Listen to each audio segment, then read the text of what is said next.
Pria Tasikmalaya bikin sayembara, total hadiah Rp250 juta, damaikan aku dengan keluargaku. Seorang pria di kota Tasikmalaya, Jawa Barat membuat sayembara dengan total hadiah Rp250 juta.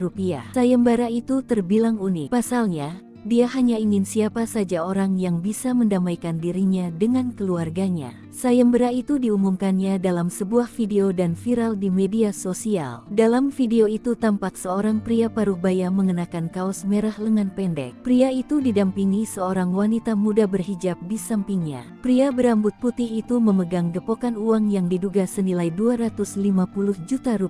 Uang itu akan ia berikan kepada siapa saja yang bisa membantunya mendamaikan dirinya dengan keluarganya. Perdamaian yang ia inginkan adalah sang anak dan istri bisa nurut kepada dirinya. Sayembara itu pun dibuka untuk semua orang, dan siapa saja bisa mengikutinya. Kemudian dalam akhir video, pria tersebut mengatakan jika mendidik keluarga tak hanya sekedar materi, tapi juga harus diimbangi dengan pendidikan akhlak. Dilansir dari sejumlah sumber, pria itu bernama Rae Suryana, 65, warga Ciberem, kota Tasikmalaya. Rae adalah mantan pengusaha suku cadang pesawat. Dirinya sudah 2 tahun lebih putus komunikasi dengan anak serta istrinya. Bahkan ia sudah tak tinggal lagi bersama keluarganya. Selama ini Rae sudah melakukan musyawarah namun gagal. Ia juga digugat cerai oleh sang istri.